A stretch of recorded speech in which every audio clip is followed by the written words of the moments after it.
Good evening, good evening, good evening. From the Channel 9 studio, this is Sports Chat with Mr. 33. I am he, Mr. 33. And on the eve of Saturday night's main event, we're going to review SmackDown and talk a little bit about the Saturday night's main event card. So we started off tonight. Cody Rhodes came down to the ring. He's still upset with Drew McIntyre. They still want Drew McIntyre to come out of suspension or whatever the case may be. Uh, Nick Aldis said he gonna talk to him himself, but Cody said he want him now. But as soon Cody's doing a little bit of talking, then we hear some music, and then we see Obafemi coming down to the ring. For those of you that don't know, Obafemi is from the NXT, the developmental. Uh, I don't want to say league, but it's it's the minor leagues of the WWE, and he's the champion of that division, the NXT. So he comes down and he says, pretty much tells Cody, you worrying about this dude, you need to be worried about me. We got a match tomorrow, you know. And then he starts to quote John Cena, "My time is now." You looking into everybody thinks the future is that far away, but I'm right here. I'm here now. My time is now. And tomorrow I'm going to show you how much of my time is now is present. I'm paraphrasing, of course, but and Cody tried to walk off the ring. He grabs him real quick. He puts his belt up like I'm a champion too. So, I see you tomorrow. Cody's like, I see you tomorrow. And that's how that segment ends. But over Femi, if you saw the segment, he is a little bit taller than Cody Rhodes. He's a little bit more muscular than Cody Rhodes. So I'm excited to see that match just because it's the current champ versus a possible future champion in Obafemi. So I'm excited to see that. But the first actual match was Dragunov versus Ciampa, or Ciampa versus Dragunov. Uh, Ciampa getting his opportunity after finally, making everything happen. He just cost Carmelo Hayes his championship run last week. Uh, so the match begins. Uh, they start swinging on each other. They still mad at each other because he held the champ held him back from fighting for the belt, and the challenger has been interfering in the matches, so they swinging at each other. Ciampa starts the match. He gets a little bit of an advantage. Then Dragunov comes back, with the kicks, and it's looking like Daniel Bryan a little bit with the little sharp kicks to the chest and the yes kicks and things like that. Uh,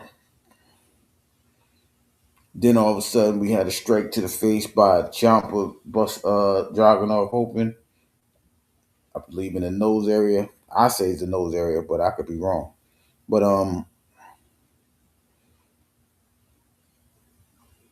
as he starts to gain an advantage, Dragunov Gargano comes down and distracts the referee.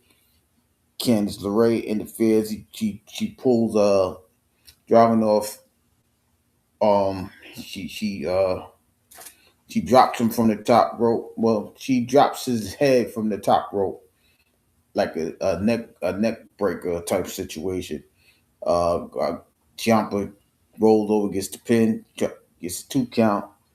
Uh, Everybody's destroyed. Ciampa's still on the ground. Then all of a sudden, Dragunov gets up. He rolls in and gets like a small package. Pin, gets the 3 count. So Dragunov defends his title. And then after that, DIY worked together just to attack Dragunov. Then Carmelo Hayes comes down uh, and clears the ring. Hey, you doing, Bernadette? How you doing? Welcome in. So Carmelo Hayes comes down, cleans house, gets both of DIY out of the ring. Looks at Dragunov, pretty much tell him like, "Yo, I just came to save you. You know, I need that match back." He didn't say it verbatim, but if you was reading his language, you would have heard him for sure. Hey, Zach, how you doing? Ashani Nicholson, what's going on? How you doing? Uh, so Dragunov defends the title successfully and gets up out of there. The next match was Alexa Bliss versus Lash Legend. I'm not quite sure how to help you with that. I wasn't talking to you, but anyway. Uh,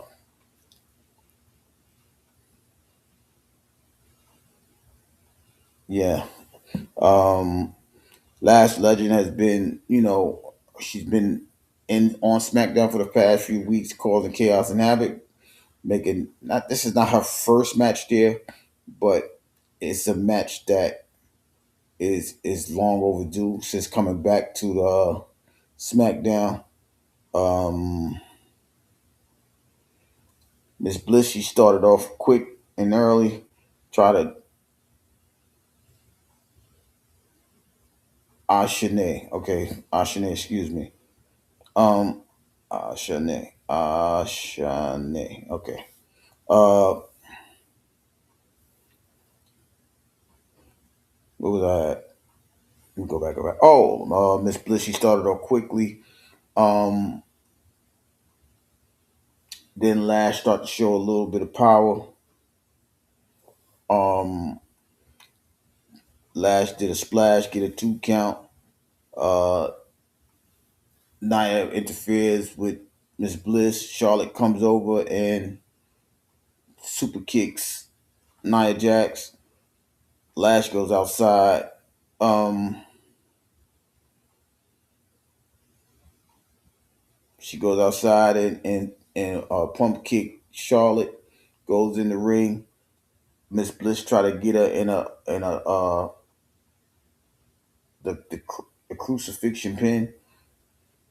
Lash catches her, hits her with her finishing move. What is it? What's the name of this move? I forgot it. What it is. Lash extensions. That's what it's called.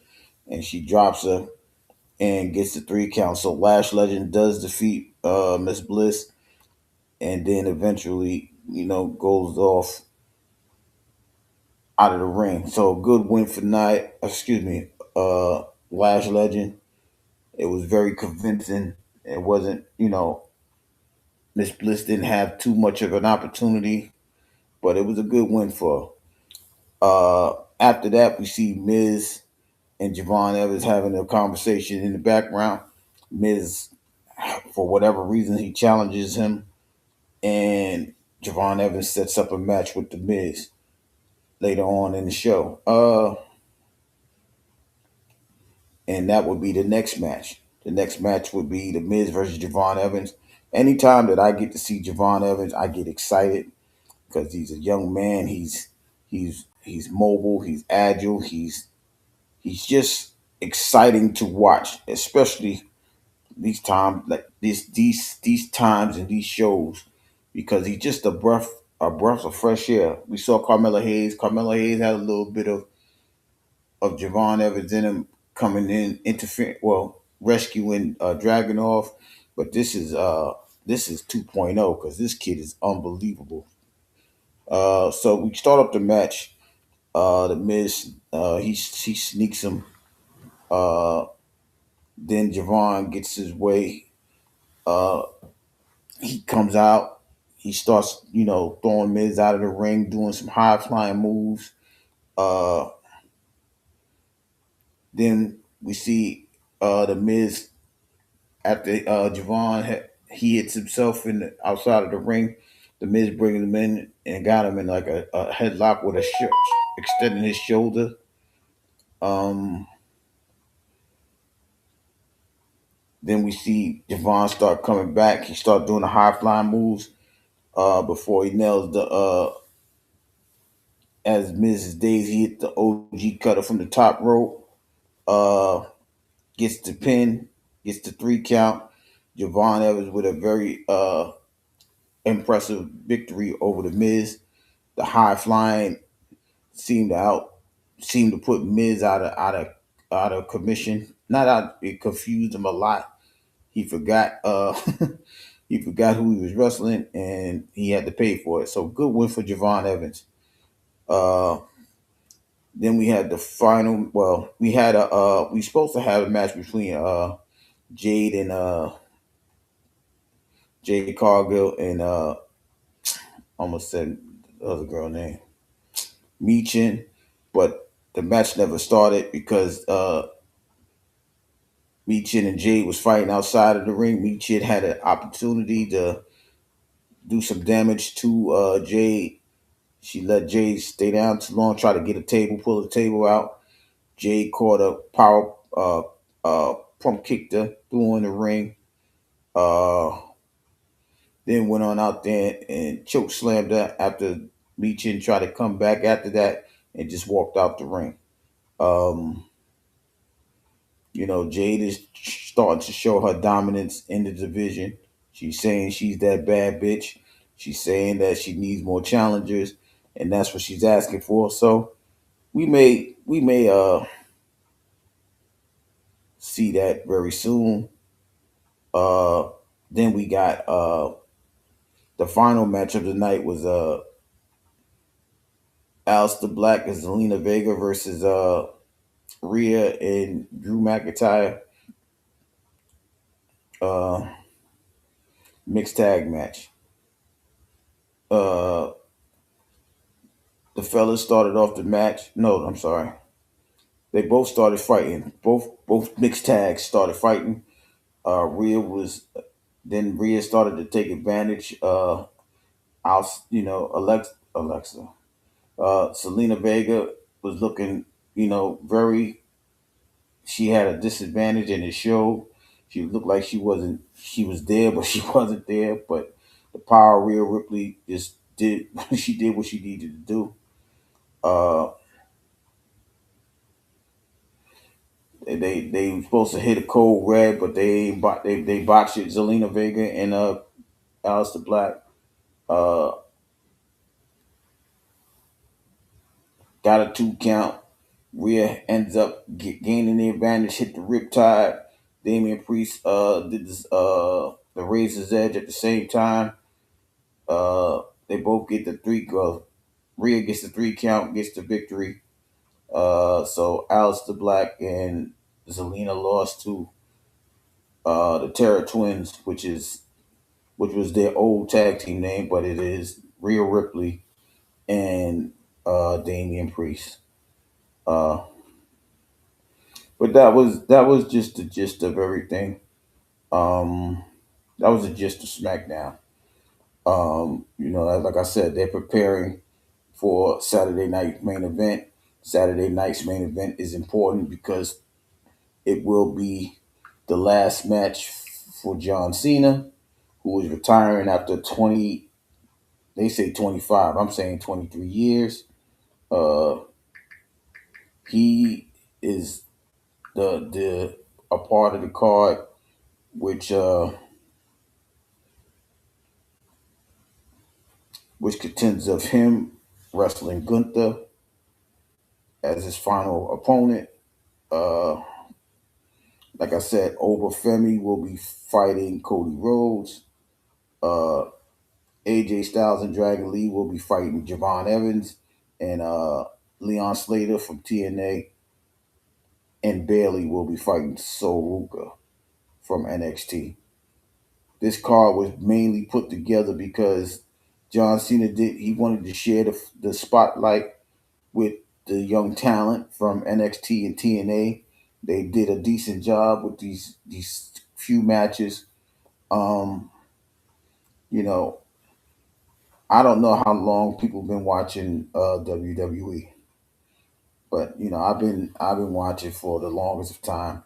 I've been watching since before John Cena got there, right? And I remember Kurt Angle being his first match. He came down to the Kurt Angle did an open challenge match. Like whoever could come down want to wrestle me, wrestle me. I believe that's where John Cena got the open challenge matches that he was doing the last few years of his title career with the title runs, the U.S. title, the when he had the heavyweight title, he did that from that match. Um, he came after the Rock and Stone Cold era. He was there just about my 33 brother. What up though? He came through, at the time with Batista and Triple H and Eddie Guerrero, those guys. God bless the soul of Eddie Guerrero, Rey Mysterio. Those guys came through the Nexus trilogies and came back, fought The Rock a couple times at WrestleMania, came through the Shield situation. John Cena's seen it all. He's seen it all over the past 20 years. So it's if you've been watching WWE for a long time, you understand how a whole generation went through, how he brought some new talent. He fought the newer talents back then, and now he wants to show the newer talent some love, and even on his quote unquote last match, his last appearance on TV as far as being a wrestler. So these matches are going. I think that John Cena. So now I'm going to predict it. I believe that John Cena is going to defeat Gunther.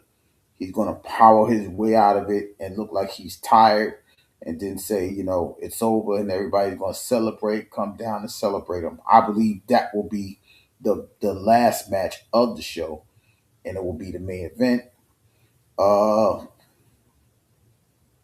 the Dragon. Ooh, I'm really excited about the Dragon Lee AJ Styles match versus Javon Evans and Leon Slater. It's gonna be a lot of high flying going on in that match. I am really excited, and for most of us, we hearing that AJ Styles is retiring this coming year, 2026. So I don't think it's for the tag team titles. I just think they're wrestling. I I want to say Javon and Leon Slater's going to win. I just think that the experience of AJ Styles is going to gain a victory out of this match. But I just know that there's going to be so much excitement and flying, high flying. I just know that's what's going to happen.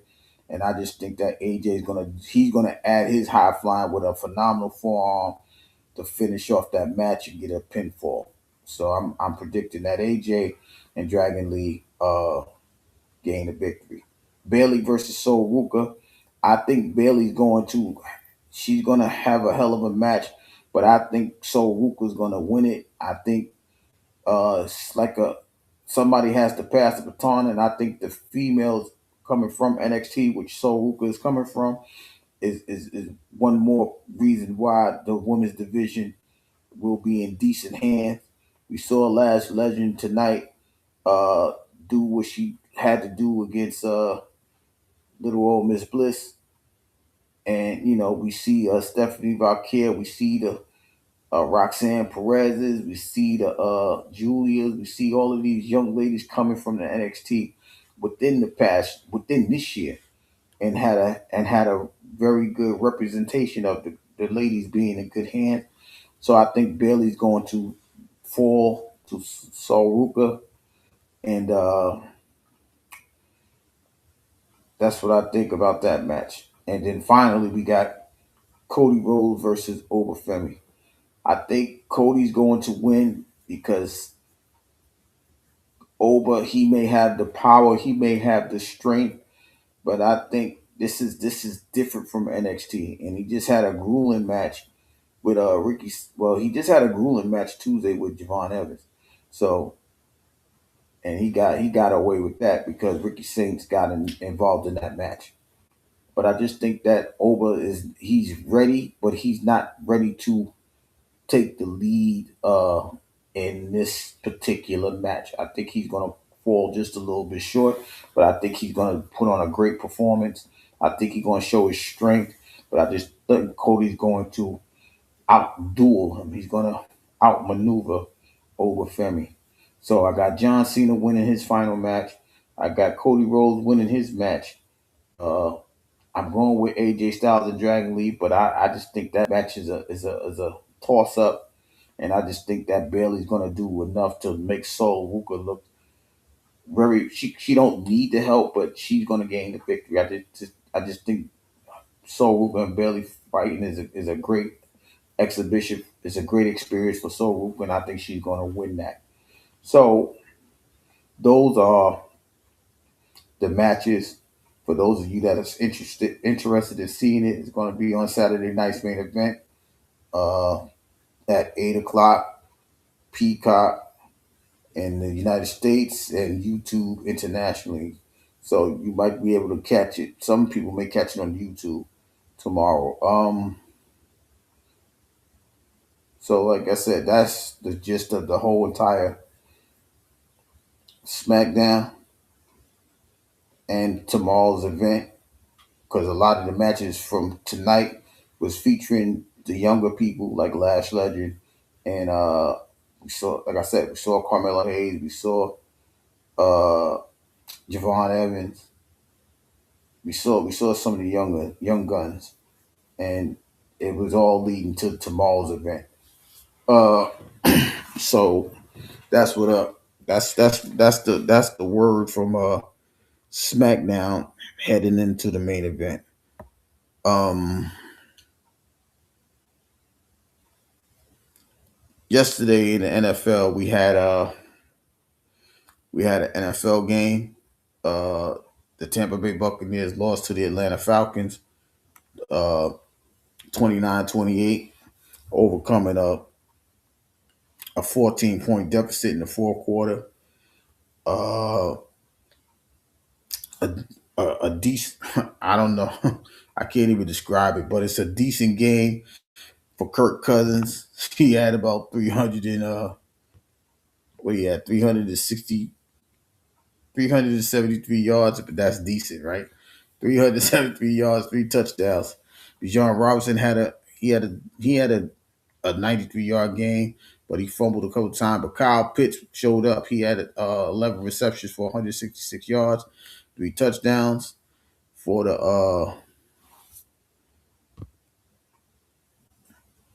for Tampa Bay. We had Baker Mayfield, 19 of 34, 277 yards, two touchdowns, a crucial interception in the fourth quarter, which added on to the Falcons' comeback. Bucky Irvin led the team with 60 yards on 16 carries. Mike Evans on his return back had 132 receiving yards with six receptions, leading both in receptions and yards. Uh, Godwin caught a touchdown. David Cope caught the second touchdown for the Tampa Bay Buccaneers. With that loss has now put the Carolina Panthers in first place in the NFC South, and they play the Saints Sunday. So, um, so it's going to be a very crucial game for the Panthers. They must, if they win, there'll be a whole game in front. In Week 16, the Panthers will be playing the Tampa Bay Buccaneers for first place next week. So all of these games are going to be important. Speaking of, let's just go ahead and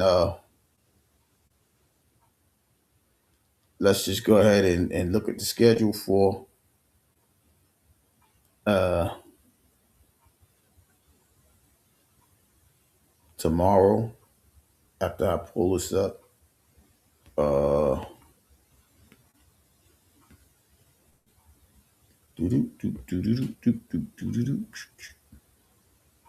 so Sunday we're gonna have the following games. Let me see if I put it up on the screen. Ooh, for those of you that want to follow along. So we're going to have the 1 o'clock game. It's going to consist of the Baltimore Ravens versus the Cincinnati Bengals in Cincinnati. The Arizona Cardinals travel to Houston to play the Texans, who was on a 5-game winning streak, trying to get momentum to catch somebody off guards to make the playoffs. We got the New York Jets versus the Jacksonville Jaguars, trying to hold on to first place in the AFC South. We got the Los Angeles Chargers heading to Arrowhead to play the Kansas City Chiefs, who is trying to keep their slim playoff hopes alive, trying to catch a team like the Los Angeles Chargers. We got the Las Vegas Raiders going to Philly to play the Eagles. The Eagles trying to hold on to first place because everybody's afraid of the Cowboys. I don't know why, but that game will be at 1 o'clock. The Cleveland Browns will be heading to Chicago to face the Bears, who's trying to get back in the first place and solidify a playoff spot in the NFC North. The Washington Commanders will head to MetLife Stadium to play the Giants. Uh, the best 1 o'clock game is going to be the Buffalo Bills versus the New England Patriots, as Buffalo is trying to still win the division of the AFC East, but they must defeat the Patriots, who has a 2-game advantage, and and the Patriots themselves are trying to stay close to the number 1 seed, which belongs to the Denver Broncos, who play at 425, and they'll be facing the Green Bay Packers, who's trying to hold off their own uh, division lead in the NFC North. That's a 425 game. The Colts will be heading to Seattle to play the Seahawks. Uh, they haven't announced it yet, but we're presuming that oh my God, Philip Rivers, who just got off his couch, will be starting that game for the Colts.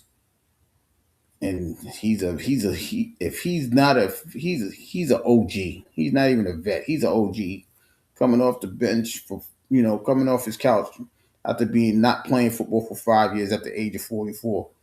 Good luck with that. He come and plays in a tough area in Seattle. The Tennessee Titans will be heading to San Francisco to play the 49ers. Like I said, the Panthers will be playing the Saints in New Orleans at 425. The Detroit Lions will be heading to Los Angeles to play the Rams at 425. The Lions trying to get into a playoff spot and stay within a game of the NFC North, while the Rams are fighting with the Seattle Seahawks to solidify first place. They both are tied with a 10-3 record.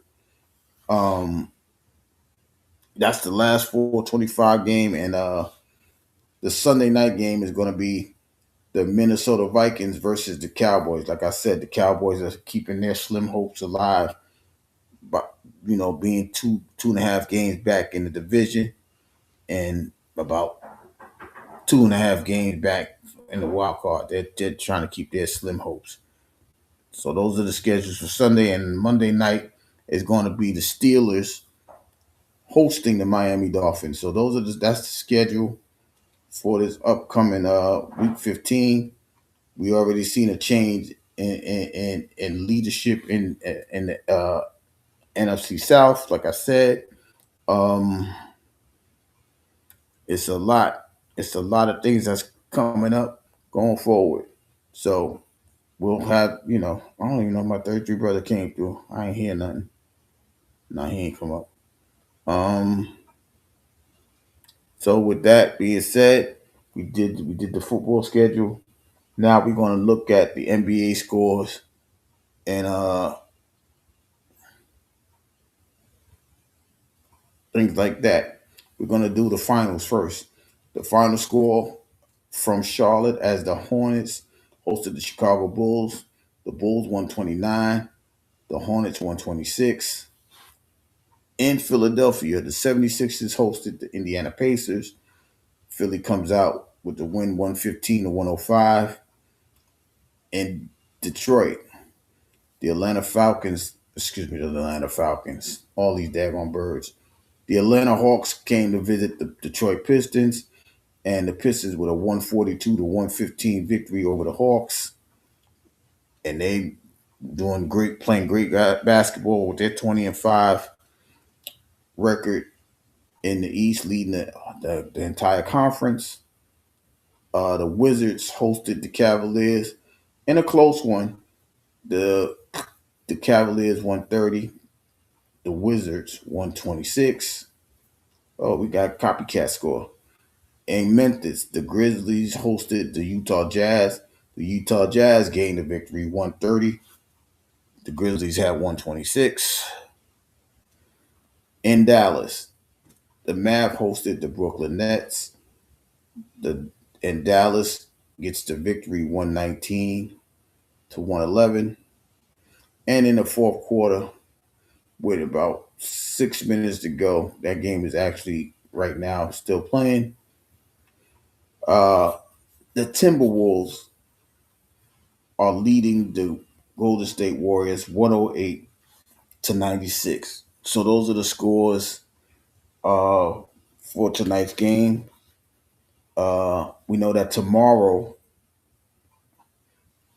is the NBA Cup semifinals. Uh, from the eastern side of the bracket, the New York Knicks will be facing the Orlando Magic. That'll be the first game. That'll be 5:30 game. Um, and the second game will be the San Antonio Spurs versus the Oklahoma City Thunder. They say Victor Wembanyama may play tomorrow. It's not it's not etched in stone, but it's a good possibility that he will make his return. He's been injured for the past few weeks, but he may make his return tomorrow against the Oklahoma City Thunder. That will be the second game. Both games will be on Amazon Prime. Those are the only two games that's scheduled.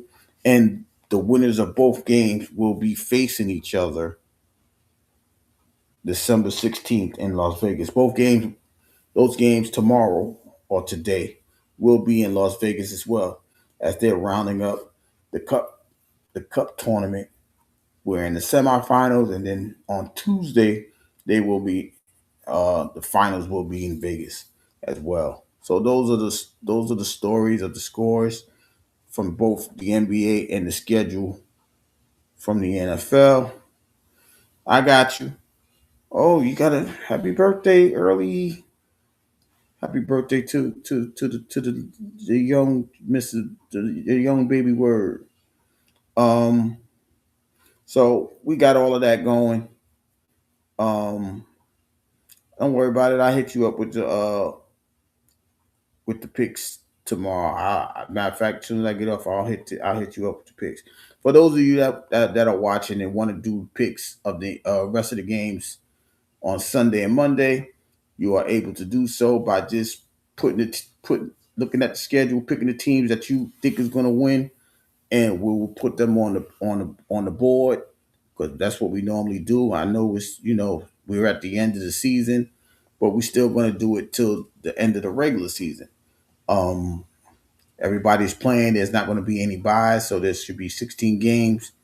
We just trying to see who, if we paying attention, if we really observing the games of football, see who we think is going to win, who's not going to win. It don't cost nothing. You just pick your team, you put it on the board, and then Monday we'll have a conversation of who did what. Well, we'll still be show will be still on Sunday. Um, to recap Sunday. Also Sunday, I may do a pop up game. I'm not sure which one. I thought about uh, the Detroit Rams. I also thought about doing the Bills uh, and Patriots game to call it and do a live and call it pretty much scores and things like that. for those that just to have something to do, just to build some more time on the channel. As the season ends. But we know the games that I really want to call, they have. I want them to be a playoff positioning, or playoff positioning, because even if it's a divisional game, they're playing for the playoffs, right? Whether it's Buffalo in New England, because they're both right now in the playoffs. If it was a start, and the Seattle, the oh my God, the Lions and the Rams, that's for divisional play and playoff seedings. And like I said, the Rams, excuse me, the the Lions are in playoff contention. They're only a game back from like the 49ers, who are 9-4. So those are the games that I may call. If I do, I might just pop up and do it. I'm not sure yet. Um, but if I do, I'll be on sometime tomorrow. Whether it's the 4:25 game, the 1 o'clock game, I'm not sure. I might just do the 4:25 game, because if people start putting their picks in, I want to make sure their picks is in before I start calling the game. That wouldn't be fair. So, we got a lot going on with the channel. Um, we're trying to we're revving up for the playoffs. We already in a tournament in the NBA. We're heading towards the new year. We just want to do things in a consistent basis on the channel. So, the scores and the schedule was brought to you by the 9%, where better you is a better us. Um, so Sunday we'll be back on. Sunday we're gonna be on regardless, whether I do the game or not. We'll still have the recap of Sunday's games. Um, we'll also talk about Saturday night's main event. Did John Cena get his victory? How did the young kids from the NXT really perform? Um, we will have all of those conversations, plus NBA scores. I don't know if my 33 brother will be available, but I really want to have that conversation about that boxing match between not Crawford, what is Bulldog and Roach Jr. I want to hear his opinion, because that match was something, that match was something different. I think uh I think Roach is getting a horrible reputation. That's not even his character, but he's getting a reputation of just continuously getting draws and things like that.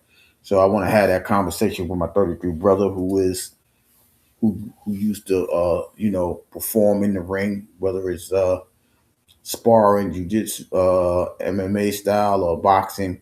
He has a better understanding, and I would like his intake of what he observed in that match. But we'll have that conversation Sunday. But I know he been busy. So, but like I said, on Sunday we'll have those conversations and much more. Um, with that being said, I spoke about pretty much everything that was on the schedule for us today. Shout out to Ashane. I hope I said, yeah, I did. Ashane Nicholson. Shout out to somebody else came in here. Zach Starwalt, and to Bernadette Cerrone. I appreciate you guys stopping by to say hello. I hope you got to enjoy the show. I hope you liked it very much. With that being said, from the Town of Nine studio, this is Sports Chat with Mr. 33. I will see you guys on Sunday. Have a good night and have a great weekend.